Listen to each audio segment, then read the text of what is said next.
కృష్ణా జిల్లా మచిలీపట్నంలో medical college ప్రైవేటీకరణను వ్యతిరేకిస్తూ వైసీపీ శ్రేణులు ర్యాలీ నిర్వహించారు.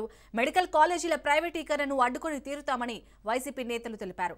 రాష్ట్రంలో మెడికల్ కాలేజీలను కూటమి ప్రభుత్వం ప్రైవేట్ పరం చేసేందుకు ప్రయత్నం చేస్తుందని ఆరోపించారు. పేదలకు విద్య దగ్గర చేసేందుకు కూటమి ప్రభుత్వం ప్రయత్నిస్తుందని వైసీపీ నాయకులు ఆగ్రహం వ్యక్తం చేశారు.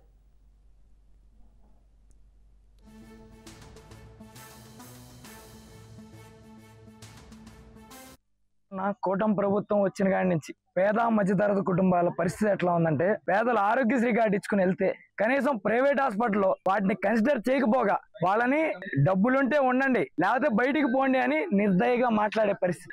ఎందుకు ఇట్లా చేస్తున్నారంటే, ఈ ప్రభుత్వం లేదు మీరు చూస్తున్నారంటారా, నాతో రండి పేషెంట్లు ఎవరెళ్ళారో చూపిస్తా, మీరు వాళ్ళకి మళ్ళీ ఆరోగ్యశ్రీలో చేయిస్తానంటే పదండి వెళ్దాం. అలాగే మీరు మీకు సంబంధం లేని 40 సంవత్సరాలు సీనియర్ అని చెప్పుకునే ఒక మనిషి తను సీఎం గా ఉన్న నాళ్ళలో ఒక్క మెడికల్ కాలేజ్ శాంక్షన్ చేయలేకపోయాడు. కానీ జగన్ గారి హయాంలో వచ్చిన మెడికల్ కాలేజ్ అన్నిటికీ కుంటి సాకులు చూపిస్తూ ప్రైవేటైజ్ చేస్తున్నారు. ఈ రోజు చాలా మంది ప్రభుత్వాలు ప్రైవేటైజ్ చేస్తే ఏమవుద్ది, ప్రైవేటైజ్ చేస్తే ఇంకా మంచిగా అవుద్దేమో అని మాట్లాడుతున్నారు.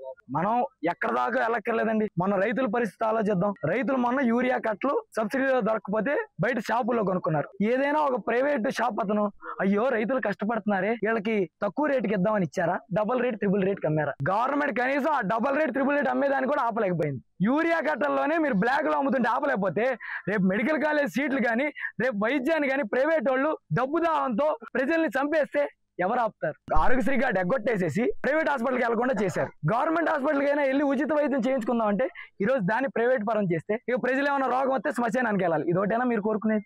మాకు అర్థం కాని విషయం ఏంటంటే, తుఫానుల్ని సైతం పక్కకి తప్పించగల చంద్రబాబు, అంత విజన్ ఉన్న చంద్రబాబు గారికి ఈ చిన్న విషయం అట్టా తెలియకుండా పోయిందనేది మాకు అర్థం కాదు.